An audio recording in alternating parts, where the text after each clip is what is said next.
வணக்கம் மக்களே, welcome to தியாஸ் kitchen. இன்றைக்கி நம்ம தியாஸ் கிச்சனில் தக்காளி ஊறுகாய் எப்படி செய்யுதுன்னு பார்க்கலாம். வாங்க வீடியோக்குள்ளே போகலாம்.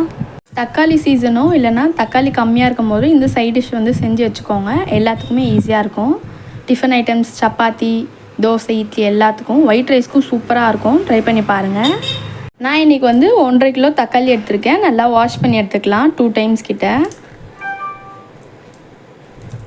ஸோ இப்போ வாஷ் பண்ணி வச்சுருக்கேன் தக்காளி நம்ம கட் பண்ணிக்கலாம். இது மாதிரி பாதியாக கட் பண்ணிவிட்டு அதில் இருக்க இந்த பாட்டை மட்டும் ரிமூவ் பண்ணிவிடுங்க.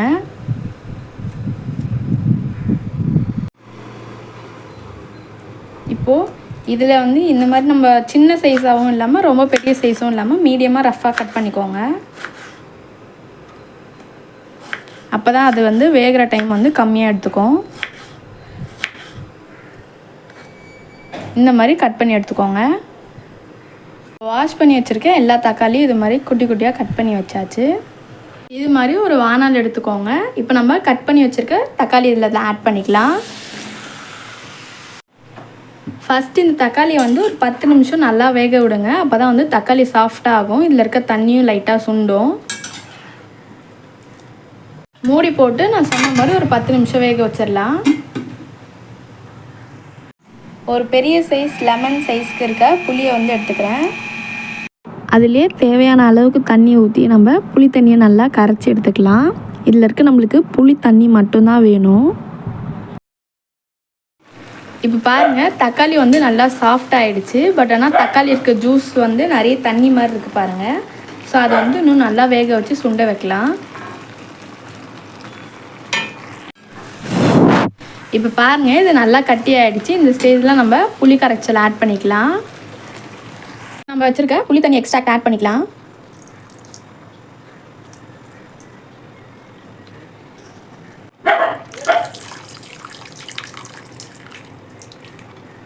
இப்போது புளியும் தக்காளியும் வந்து நல்லா ஒன்று சேர வேகட்டும். இந்த தண்ணி மறுபடியும் சுண்டுற வரைக்கும் நம்ம வெயிட் பண்ணணும்.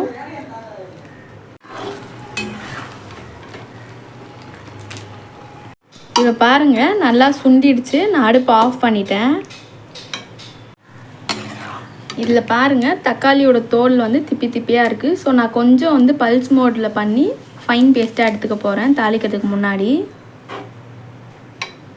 அடுத்து இப்போ நம்ம ஒரு மசாலா ரெடி பண்ணணும். அதுக்கு 1 டேபிள் ஸ்பூன் அளவுக்கு வெந்தயம் ஆட் பண்ணிக்கிறேன். நல்லா கோல்டன் கலர் வர வரைக்கும் நல்லா ஃப்ரை பண்ணி எடுத்துக்கலாம். பாருங்கள், நல்லா கலர் சேஞ்ச் ஆகிடுச்சு. இப்போ ஆஃப் பண்ணிடலாம். வெந்தயம் வந்து மிக்சியில் ஆட் பண்ணியாச்சு. அதே 1 டீஸ்பூன் அளவுக்கு வந்து கடுகு ஆட் பண்ணிக்கலாம். அதே மாதிரி இதையும் நல்லா பொரி விட்டு எடுத்துக்கலாம். பாருங்கள், கடுகு பொரிய ஆரம்பிச்சிச்சு. இப்போ நம்ம ஆஃப் பண்ணிடலாம். இப்போ நம்ம இதில் கடுகும் போட்டுட்டு இப்போ அரைச்சி எடுத்துடலாம். எல்லா ப்ராசஸையும் முடிச்சுட்டு இப்போ நம்ம தாளிக்க வேண்டிய வேலை தான். ஊறுகாய்க்குலாம் எண்ணெய் அதிகமாக இருந்தால் தான் நல்லாயிருக்கும். 5லேருந்து 6 ஸ்பூன் ஆயில் ஆட் பண்ணிக்கோங்க. இப்போ நான் எண்ணெய் ஆட் பண்ணிட்டேன். எண்ணெய் கொதிச்சோடனே கடுகு ஆட் பண்ணலாம். எண்ணெய் வந்து நல்லா சூடாகிடுச்சு. இப்போ நம்ம 1/2 ஸ்பூன் அளவுக்கு கடுகு ஆட் பண்ணிக்கலாம். கடுகு நல்லா பொரிக்கிட்டோம். ஒரு 10லேருந்து 12 வெந்தயம் ஆட் பண்ணிக்கலாம். ரொம்ப ஆட் பண்ணோன்னா கசக்கும். பூண்டு வந்து ஒரு 20லேருந்து 30 பல் ஆட் பண்ணிக்கோங்க.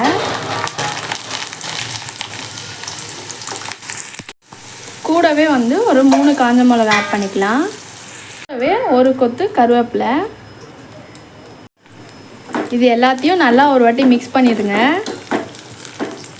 ஒன்று அடுப்பை ஆஃப் பண்ணிடுங்க, இல்லை சிம் பண்ணிடுங்க. இப்போ நம்ம மசாலாஸ் ஆட் பண்ணலாம்.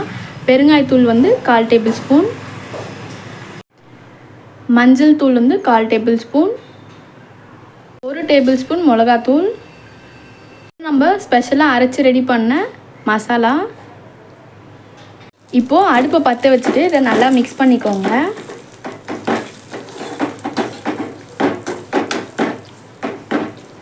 இப்போ நம்ம ரெடி பண்ணி வச்சுருக்க தக்காளி பேஸ்ட்டு இதை ஆட் பண்ணிக்கலாம்.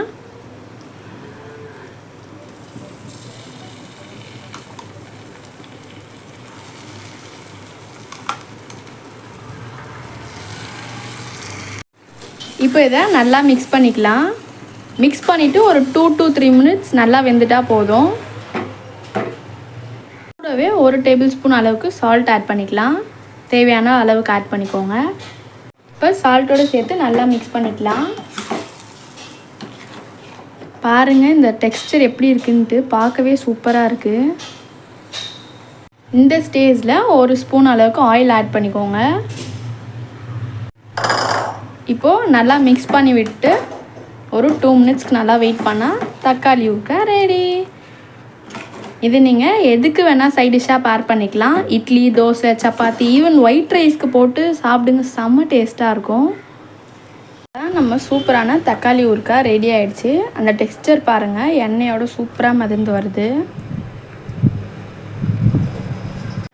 அவ்வளோதான், டேஸ்டியான தக்காளி ஊறுகாய் ரெடி. நீங்களும் ட்ரை பண்ணி பார்த்துட்டு கமெண்ட்டில் எப்படி வந்துச்சுன்னு சொல்லுங்கள். நன்றி.